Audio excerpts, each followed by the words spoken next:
Hi everyone, welcome to my video. We're going to work through the Core 1 Mathematics paper of the A-Level spec, and it's OCR. It's a June 2013 paper. Okay, an hour and a half to do it. I've not done it before. I'm going to try and do it now, working along through it with you so you can see how I do it and hopefully pick up some tips. Let's see if we can get full marks. Okay, so question 1, surds and indices. Express each of the following in the form a times root 5, where a is an integer. Integer, remember, means whole number. So the first part, at the minute, we've got 4 times root 15 times root 3. Now, root 15 can be split up into square roots of 5 times 3, because 15 is 5 times 3. And because of the laws of surds, what we can do is we can say, okay, well that's square root of 5 times the square root of 3. And we've got the extra root 3 here. So it's 4 times root 5 times root 3 times root 3. The definition of the square root of 3 is what times us by itself to make 3. So obviously when you do root 3 times root 3, you should be getting 3, okay? Because that means something timesing by itself to get 3. Now we can do the 4 times by the 3 and then times that by root 5. So the answer for the first part is 12 root 5. Okay? Part 2, we've got 20 over root 5. Now, when we've got a square root on the bottom of our fraction, we usually want to do what's called rationalize the denominator. Basically, do not have a square root on the bottom of your fraction. Now, what we just talked about with the square root of 3 times the square root of 3 giving 3 is what we're going to use here. We want to multiply by root 5 on the bottom of the fraction. Obviously, that would change the value of this. It would change how much it is. So what we need to do is what you've been told your whole life, multiply top and bottom of a fraction, because root 5 over root 5 is just 1, so it's not going to change anything. That gives us 20 root 5 over 5. 20 over 5 is 4, so the answer for part 2 is 4 root 5. Okay, we're going to move on to part 3. Just rub off this bit. And part 3 says 5 to the power of 3 over 2. Now you need to know about your indices and what they represent. Okay. Now, in a power, you learnt at GCSE that if you do a to the power of b times c, that is the same as a to the power of b all to the power of c, or a to the power of c all to the power of b. It's this GCSE fact that we're going to use to solve this question. And it's another basic fact that if you have 3 times a half, that gives you 3 over 2. Also, if you have a half times 3, that gives you 3 over 2. Now what you want to do is you want to think, right, I want to split this up. I'm going to make it 5 to the power of 3 times a half using our GCSE rule. 5 to the power of 3 all to the power of a half. 5 to the power of 3 is 5 times 5 times 5. 5 times 5 is 25 times another 5, 125. Power of a half is another way to write square root. So it's the square root of 125. Right, 125 can be split up into 5 times 25. So using our surd rules, root 25, root 5. Square root of 25 is 5. That's our answer. So we've picked up 4 marks there. Hopefully you can do them a little bit faster than I just did. It's hard to find the balance of explaining in detail and still doing the question quickly. Question 2 may look horrible, but actually it's a quadratic equation in disguise.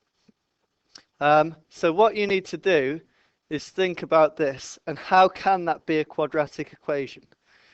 A quadratic equation would look like something squared plus something else minus 1 equals 0. It doesn't quite look like that. At the minute, we've got x to the power 6 here and x to the power 3 here. Now this one on its own is the one that helps you, because that means that what you want there is x cubed, because then you've got x cubed squared, and x cubed squared is x to the 6. Okay? Basically, you need to be able to spot that if you make a substitution of y equals x cubed, it's going to turn this horrible thing into a quadratic. So that's what we do. We change x cubed to y. Okay, so that's y cubed now. I'm using a large capital Y to show that it's representing more than what it looks like. Okay. Now we have to try and solve this. Now I've done videos on factorizing. What we need to do here is factorize this. Depending on how you do it, that's your personal choice. What I do is a little cheat method. I say, let's pretend it's 8y in each bracket. If it was 8y in each bracket, we would have 8 times too much in our answer. So I put a little 1 over 8. Now I want two numbers that multiply to give me minus 8 and add to give me 7. And the numbers are minus 8 and plus 8 and minus 1. Now we need to get rid of this 1 over 8, which we can get rid of out of this bracket. Divide the first bracket by 8, y plus 1, 8y minus 1, 0. So that means that y equals minus 1 by setting this to 0, or y equals 1 over 8 by setting the second bracket to 0. Because two things multiplied to give 0, at least one of them must be 0. Okay. Now we don't want the answer for y. We want the answer for x. Okay? So we're going to substitute back in. I'll do this first one in green for you. X cubed equals minus 1. We've just changed y back. Okay? We've reversed our substitution. So to find x, you want the cubed root of minus 1, which is minus 1. Next one I'll do in red. Okay? Y equals 1 over 8. That means that x cubed is 1 over 8. And we want to cube root to get the answer for x. Cube root of all of it. Cube root of 1 is 1. Cube root of 8 is 2, because 2 times 2 times 2 is 8. Therefore, your answer is x equals a half, or x equals minus 1. Right, moving on. 3. F of x is 6 over x squared, add 2x. And it's asking us to differentiate. F dash of x just means differentiate. Okay? Now, before you start to differentiate, you need to write it in the form any number times x to the power of another number. In core 1 and core 2, that is how we differentiate. So you need to use your surds and indices again and think it's a power on the bottom of a fraction. If you want to bring it up, it goes like that. So f of x, 6x to minus 2 plus 2x. Okay, when we're differentiating, D for differentiate, you decrease the power. Okay, so you multiply first and then decrease the power. The reason I'm saying decrease is D for differentiate. Some people confuse integration, differentiation. Anyway, let's differentiate. So we multiply by the power. Minus 2 times 6 is minus 12. And then we decrease the power by 1. Okay, that's the first one. Next one, the power is 1 here. So we multiply at the front by 1, we get 2. And we decrease the power of x. X to 0 is just 1. That's your answer.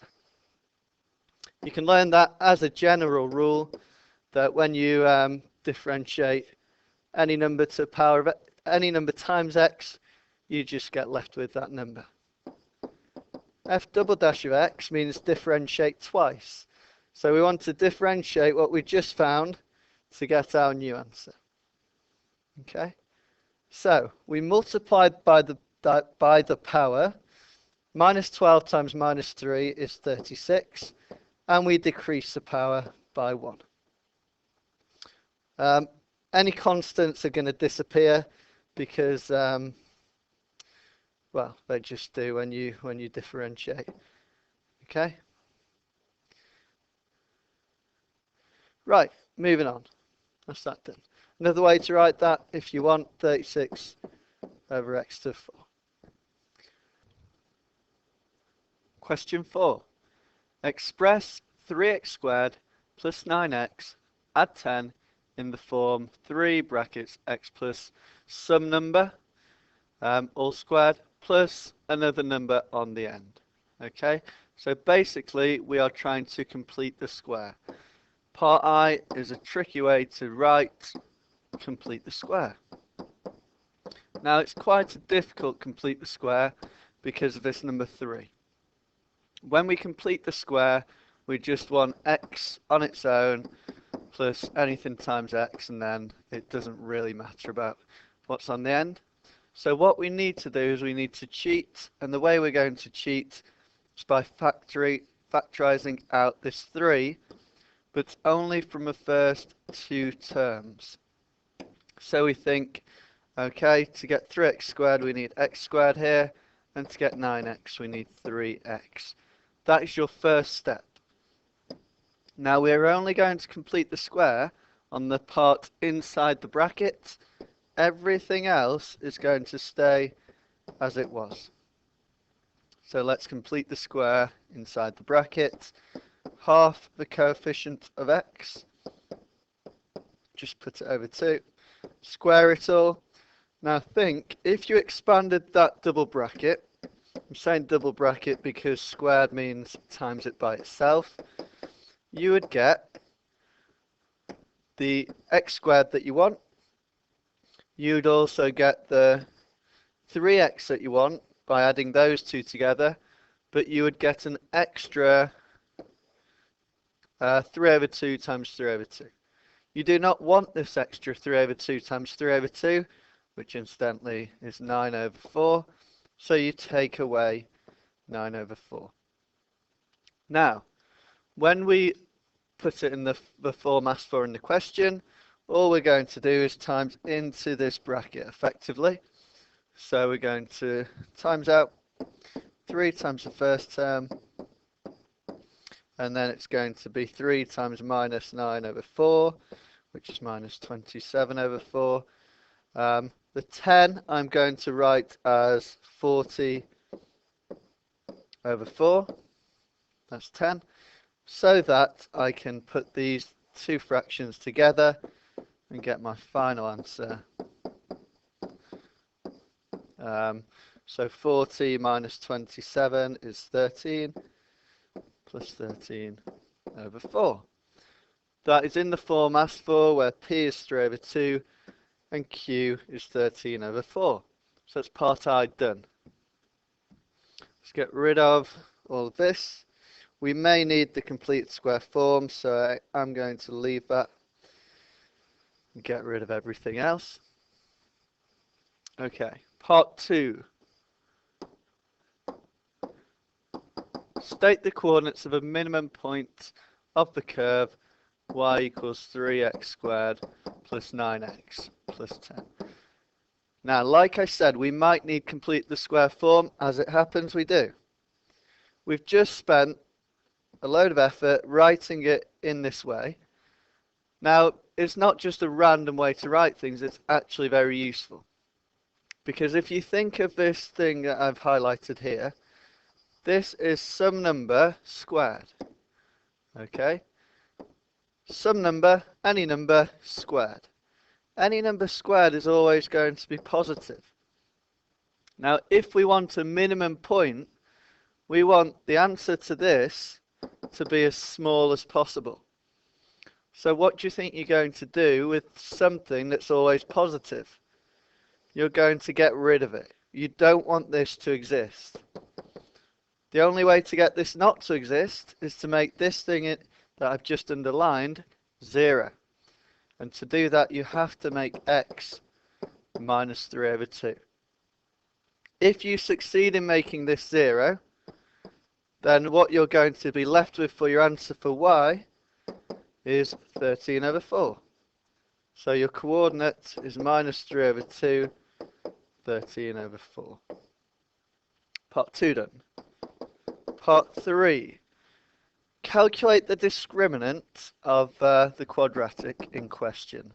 Now, if you think back to a quadratic formula that you learnt at GCSE, x equals minus b plus or minus square root b squared minus 4ac all over 2a. I've extended that a little bit too long. All over 2a. The discriminant is the part under the square root. And it's very important for telling you how many solutions you're going to get to your quadratic equation. You might get 2, you might get 0, you might get none in the real numbers anyway. So our discriminant, we can call it d, b squared minus 4ac. And b, a, and c are the coefficients of your quadratic in order. So we're going to substitute in. Our b is 9. Our a is 3. And our c is 10. 9 squared is 81. Minus 4 times 3 times 10. 4 times 3 is 12. 120. And that's going to give us an answer for the discriminant of minus 39. Okay, moving on. Question 5. Sketch the curve y equals 2 over x squared. If it says sketch, I'm afraid you won't get any marks if you just try and do a table and draw it really neatly and plot points. You need to know what this graph looks like. Now, hopefully you've learned that the graph of 1 over x looks like that. And the reason is, when what you're dividing by is really small, the answer you get is really big. Okay? And when what you're dividing by is really big, the answer you get is really small. And when you divide by 1, you get 1. The exact same, but negative over here.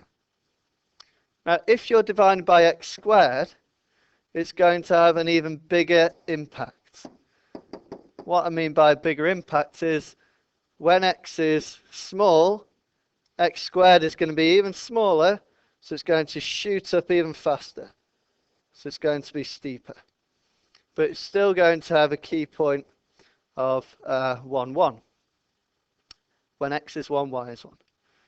Now, x squared cannot be negative.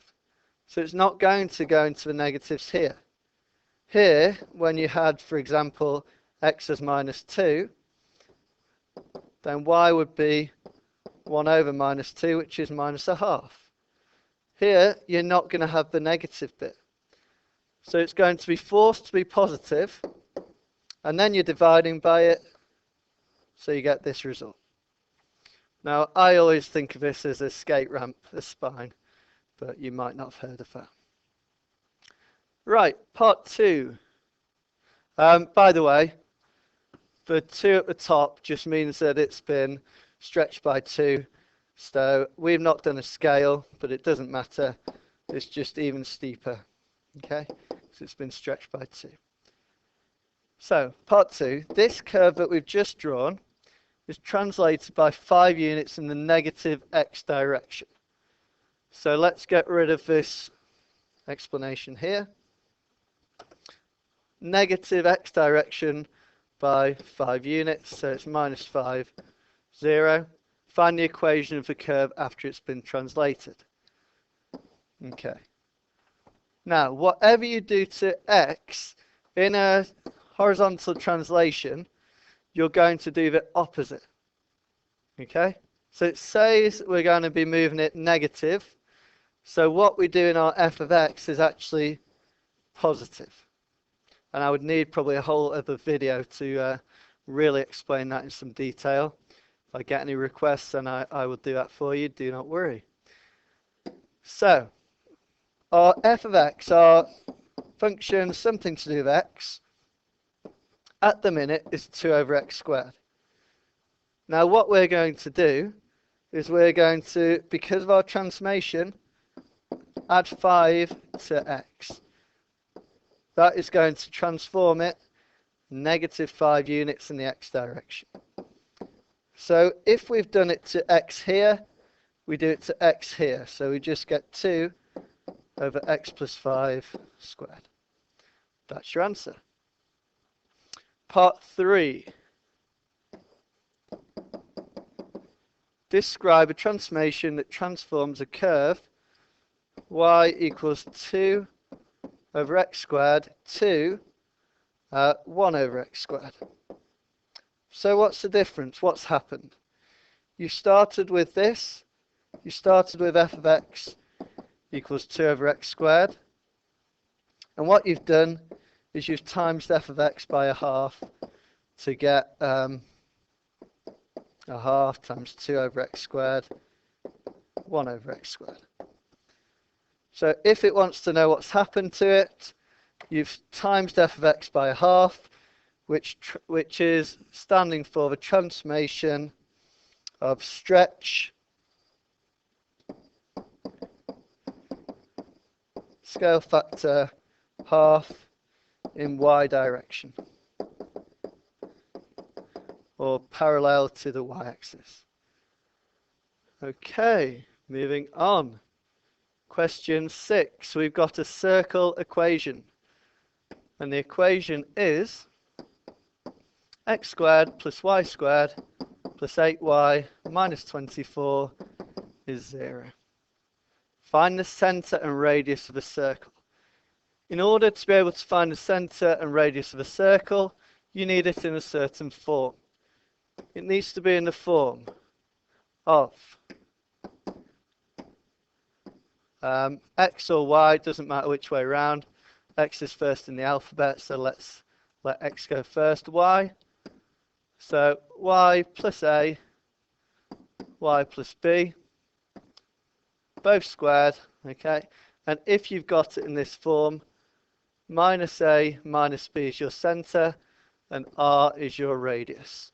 So the challenge is making this look like that. Now what we do is we actually have to complete the square again, a very key skill in A-level maths. So our x squared is already fine. And you can think of x squared as x minus 0 squared if you want to. Our y's is a bit more tricky. Our y's are a bit more tricky, should I say. Okay, we are going to have to complete the square on that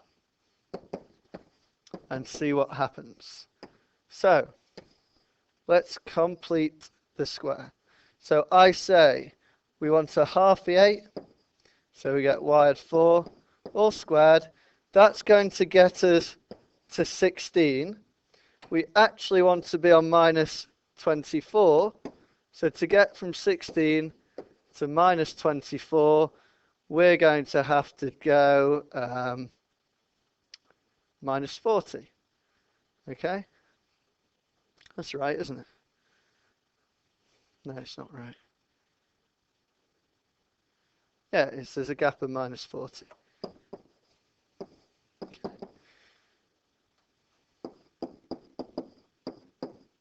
Right, so now we just simplify this equation. You do not need the minus 0. I'm writing it there just to make a point. Okay. I'm still thinking about this one. Okay, stop there a sec. 16, yeah, it's 40. Why do I keep getting confused with that? I've got no idea. And this is, it's all going wrong now, 40.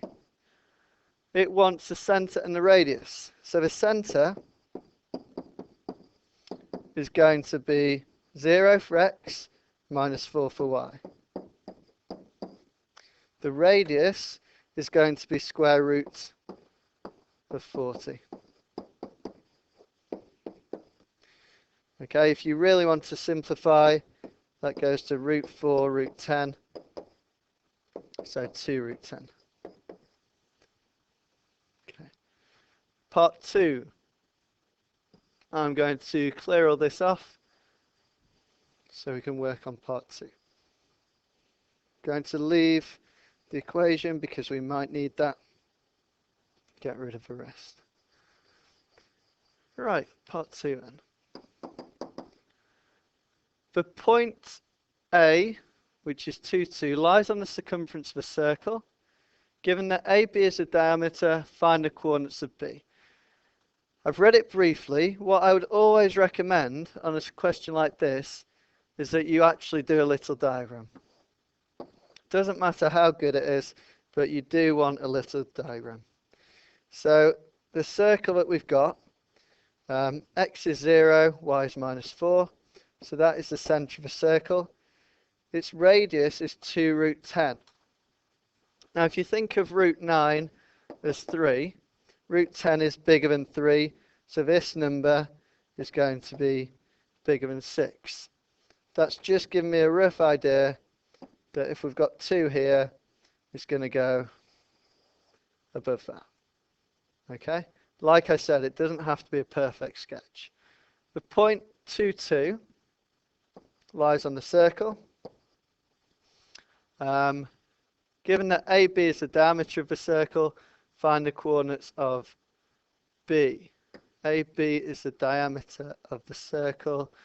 Right, that's a tricky one. Given that AB is the diameter of a circle, find the coordinates of B. So B is going to have to be on this side. Now the key thing to notice is my diagram's a bit rubbish for the first thing.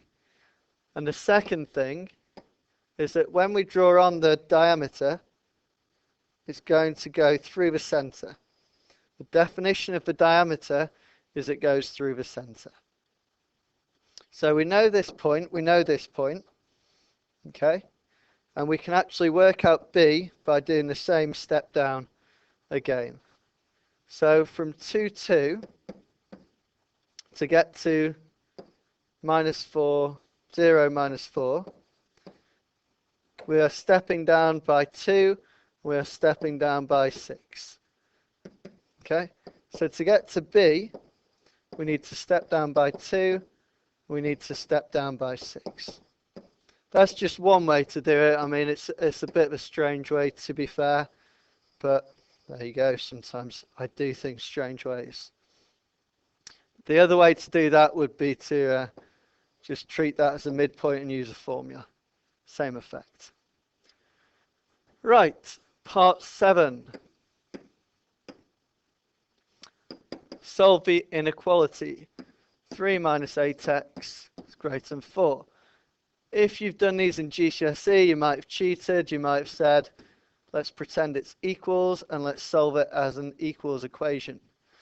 Okay, now there are some exceptions to this, which we'll talk about in a minute, which is why it's actually better if you can think A level now.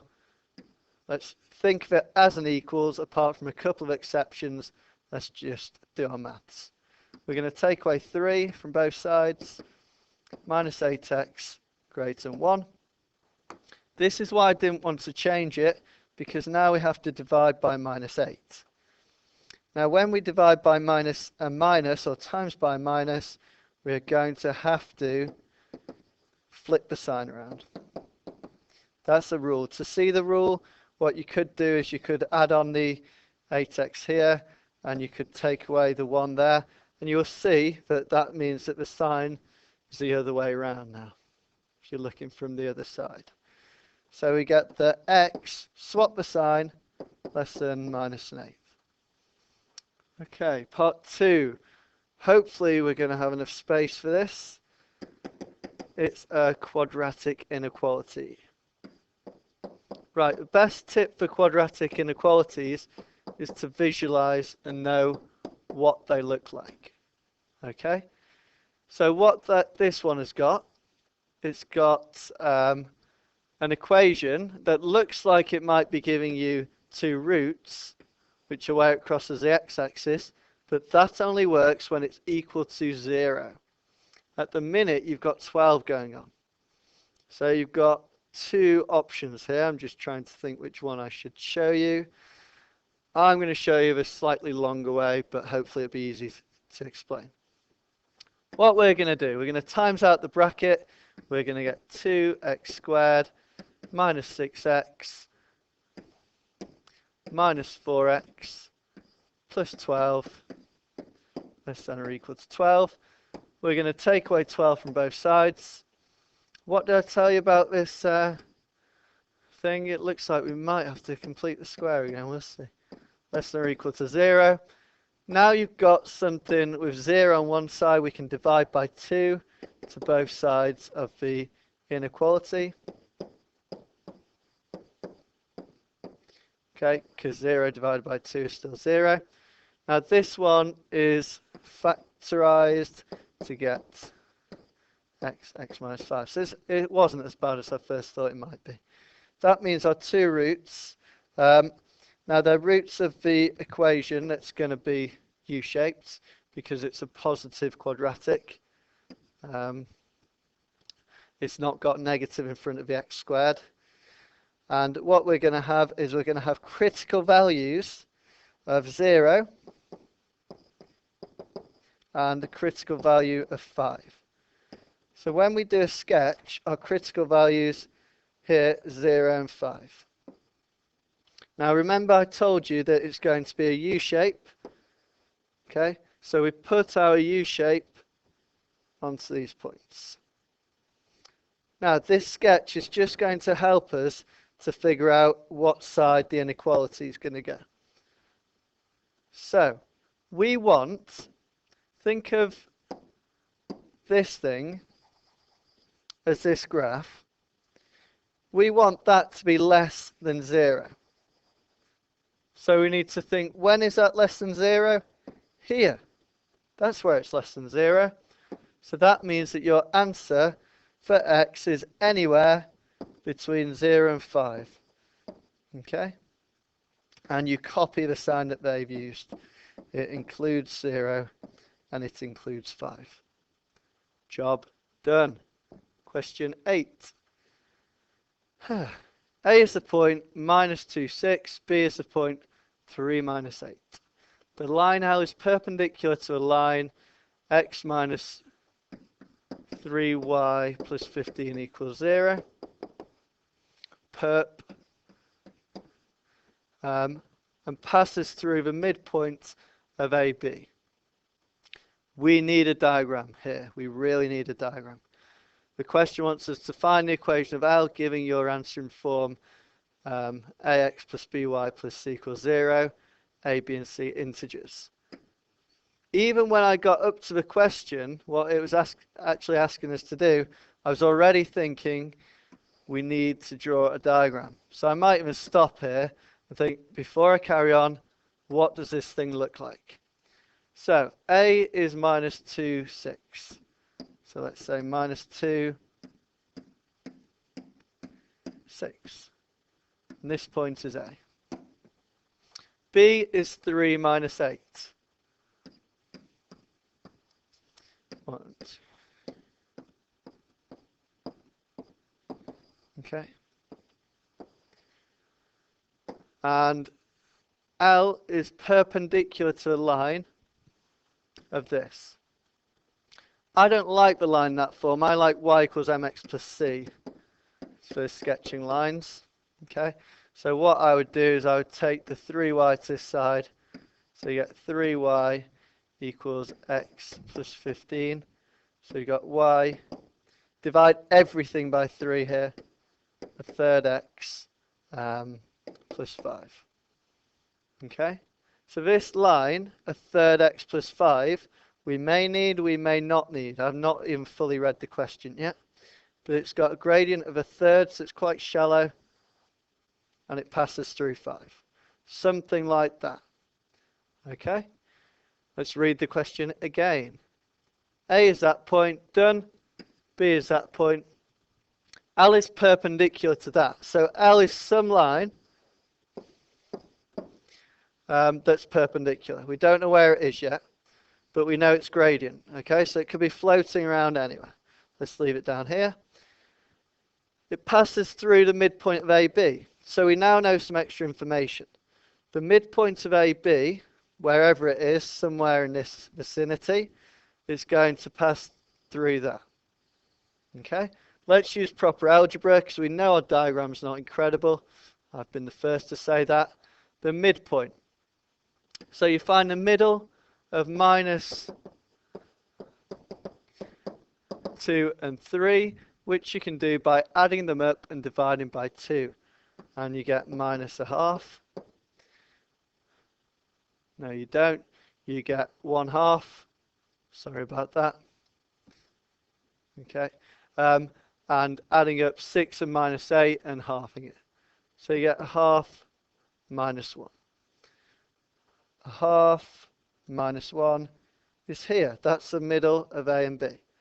So we now know this is what our line's going to be like.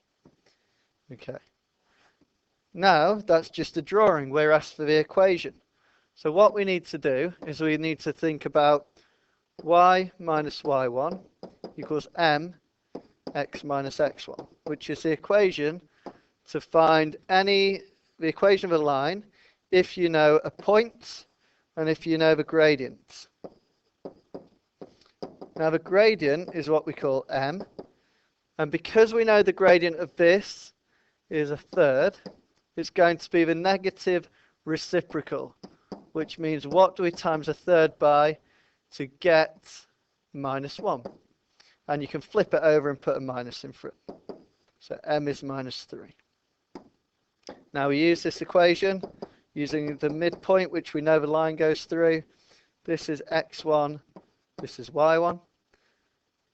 So y plus 1, because minus and minus is a plus, minus 3, x minus a half. Okay. So now we want to put it into this form. Expand out your bracket. Okay. Notice that a, b, and c are whole numbers, integers. So we times this out. Minus 3x plus 3 over 2. Now remember we just said they've got to be whole numbers. This 3 over 2 isn't cool. So you want to times your whole equation by 2 just to get whole numbers, integers. Every single thing you're going to multiply by 2. Okay. Now you just put everything on the same side and you're going to get your equation of 6x, brought it to this side, remember, plus 2y, 3 minus 2 minus 1 equals 0. I said that the wrong way around, 2 minus 3. But it's been a long exam so far. Anyway, hopefully that's right. Question 9. Sketch the curve y equals 2x squared minus 8x minus x minus 6. Give the coordinates of all points of intersection. What we need when we sketch is we need to know Is it this way around? Is it this way around? If that's negative in front of the x squared, whatever number, then it's like that. An N shape, positive in front of your x squared, U shape. This one, we therefore know, is going to be a U shape. So we're just visualizing it so far. We also need to know where does it cross the x-axis and where does it cross the y-axis. Now I would keep this diagram in your head. Y-axis is where x is 0. You can see x is 0 here, so anywhere along here, x is 0. And x-axis, y is 0. So if we want to know, first off, where it crosses the y-axis, we can just put x as 0. So for the y-axis, x equals 0. We put it into our equation. That means that y is minus 6. So we know one bit of info. It crosses here at minus 6. This one is a bit harder to find where it crosses the x-axis, and it usually crosses twice. So for the x-axis, that means that y is 0. So we set y as 0. 0 equals 2 x squared minus x minus 6. Now we want to factorize. You've seen me use my trick. I'm going to go 2x, 2x, but I know I've cheated, so I'm going to put a half here. And I need two numbers that multiply to make minus 12 and add to make minus 1. Okay, so those two numbers are 3 and 4, and it's going to be minus 4 and plus 3. Now we can get rid of this a half inside the first bracket, and I'm going to just put the equals 0 on this side instead, because that's convention, that's what we're used to doing. Divide the first bracket by 2.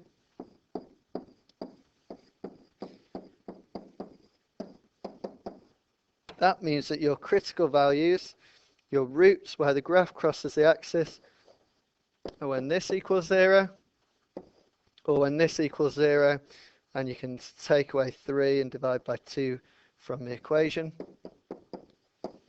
So we get our roots, which we put on x is 2, and x is minus 3 over 2. Okay, now you've got your key points.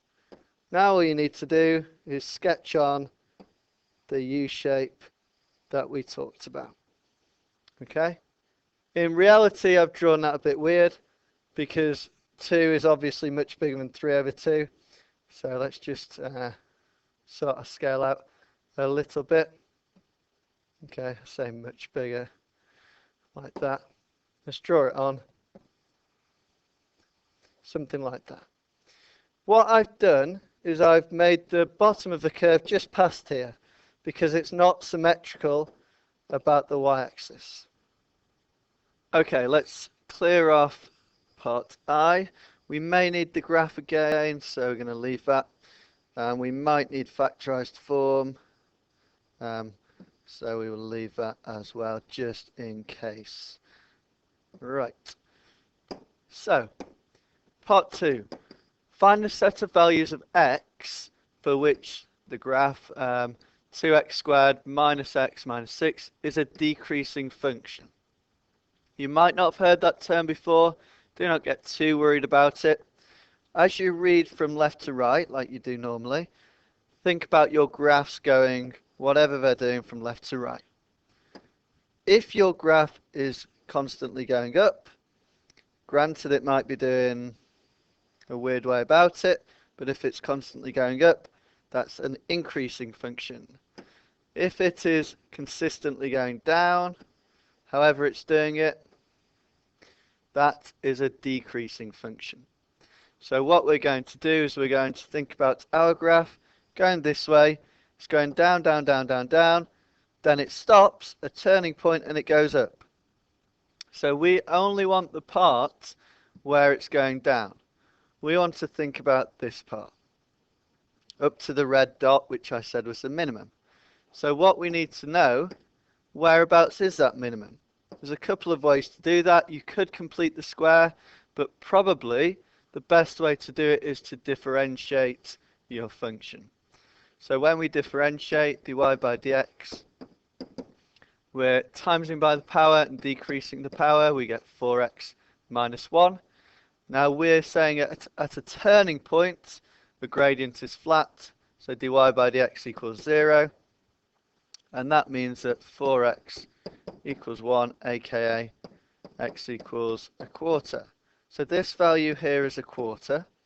So that means that if you're less than a quarter, your function is decreasing. Okay, so your answer is less than a quarter. When it's at a quarter, it's not decreasing anymore. It's just flat. Okay. Part 3 looks like it might be quite a tricky one. The line y equals 4 meets a curve that we've talked about at the points P and Q. On our sketch, it's getting increasingly complicated, so let's delete some stuff from it. We're going to sketch a graph of y equals 4. So I can show you whereabouts the answers are that we're looking for. Okay, so y equals 4. You've got minus 6 there, so 4 is around there somewhere. And we're interested in where they intersect. One's P, one's Q. So we're expecting one negative, one positive. Now, when these are equal to each other, we can solve it as an equation. Okay, so that is what we're going to do now. I don't think we're going to need this other stuff, so we'll get rid of that. Okay, so y equals 4, y equals 2x squared minus x minus 6. So we equate the two things. It's basically a substitution of this into there.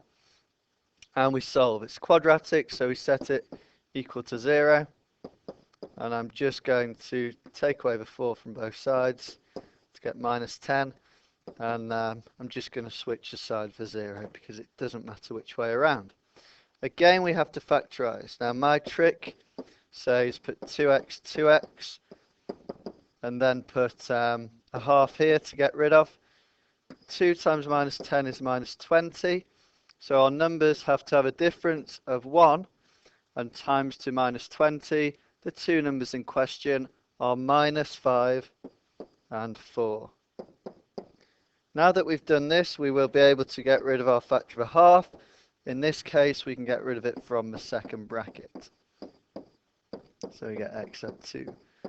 That means that your two critical values are at x equals 5 over 2 by setting that equal to 0 and x equals minus 2. So we know this value here is minus 2. This value here is 5 over 2, 2.5. So what we want to do is we want to find the distance. Okay? So because it's a horizontal line, we've drawn that on, we do not need to mess around with coordinates. We can just think, what's the distance from minus 3 to 5 over 2? Okay, so 3 is another way to write 6 over 2. So we've got to go from minus 6 over 2 to 5 over 2, and that's an answer of 11 over 2. Okay, so distance PQ equals 11 over 2. Okay, doesn't tell us units, so that is fine. Right, question 10. This is the final question of the exam. It's the first core one I've done. First core one paper I've done on here. Hopefully I've got it all right, but 10 is usually the hardest question, so let's see. The curve y equals 1 minus x, x squared plus 4x plus k has a stationary point. Key word, stationary point means dy by dx equals 0. And that happens when x equals minus 3. We will come to that later. But what that means is that at some point we have to differentiate. Okay?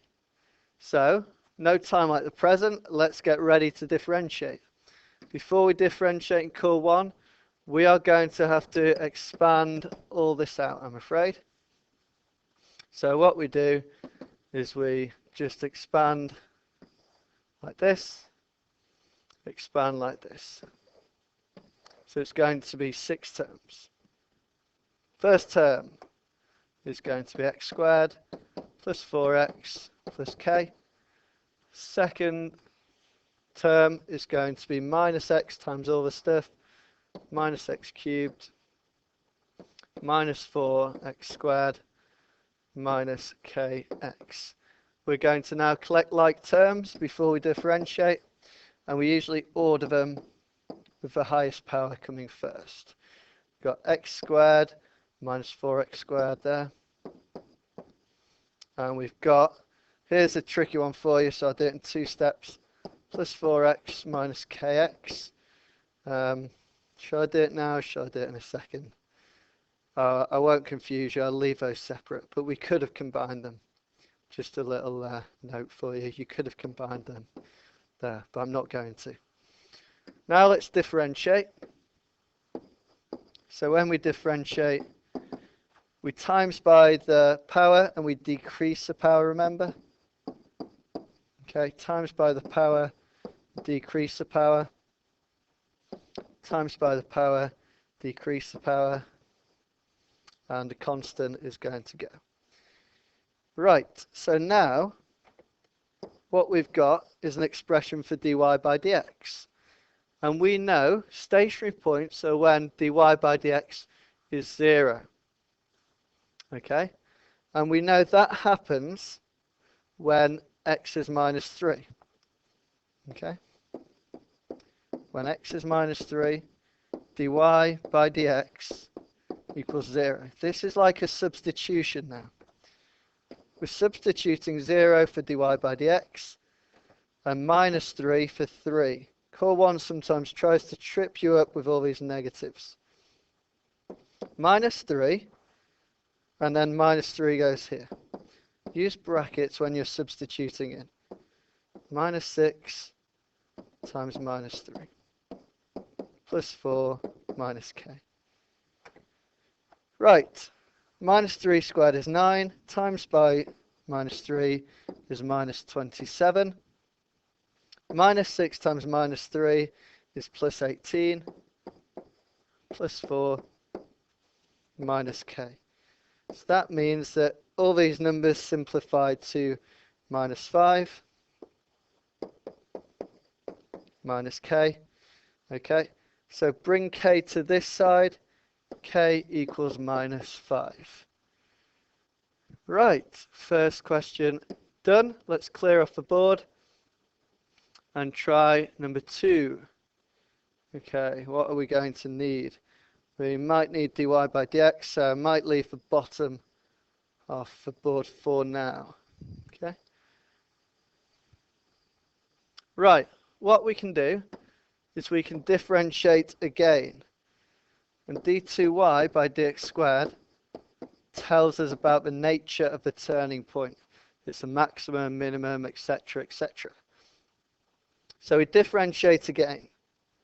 Okay. Differential of minus 3x squared times by the power, decrease the power, times by the power, decrease the power. Okay.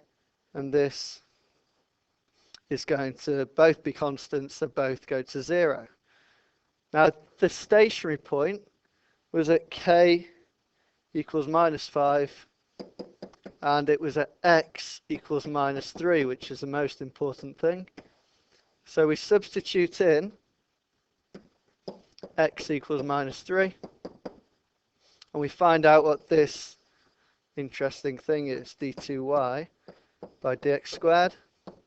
That's going to be minus 6 times minus 3, minus 6. So this bit goes to 18 minus 6 equals 12, which is positive. Therefore, it is the opposite of what you'd think. It's a minimum. Okay, so it's a minimum. Part 3, the final part of the exam, I think. Yeah, final part of the exam. And it's usually a horrible one. So, given that y equals 9x minus 9 is the equation of a tangent to the curve at the point A, find the coordinates of A. Let me read that again. Given that y equals 9x minus 9 is the equation of the tangent to the curve, so tangent is to do with gradient, find the coordinates of A. So I've had to read it twice, and I've done a lot of maths in my time. I would advise you probably read it about 5, 6 times maybe. So tangent gradient, you're talking about dy by dx. Okay? So dy by dx is the equation of the tangent to the curve at the point A. Right. Now, that means that the tangent is a straight line, and the gradient of the straight line is the coefficient of x. Y equals mx plus c, so the gradient is 9. So we want to know about when this differential equals 9. Okay?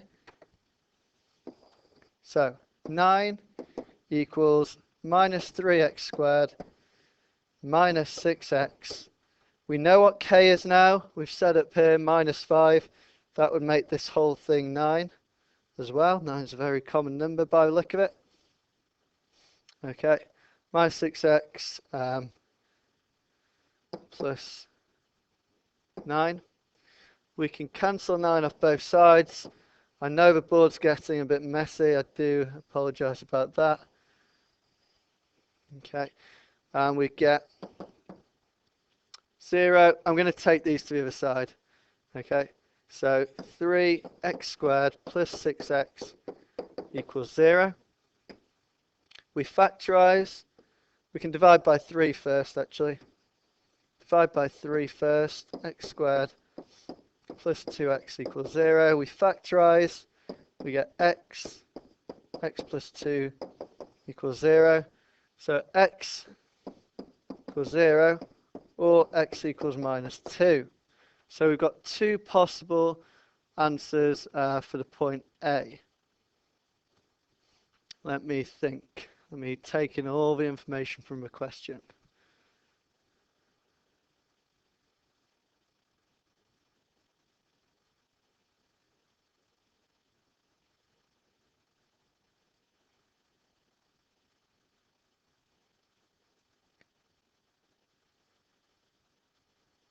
Given that y equals 9x minus 9 is the equation of a tangent to the curve at the point A, find the coordinates of A.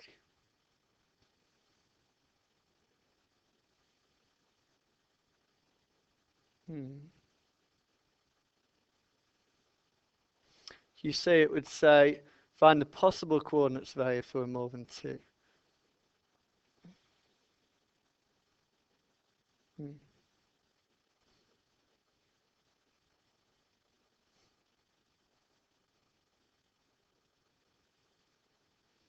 So either I've made a mistake or something's going wrong here. Chances are I've probably made a mistake. Ah!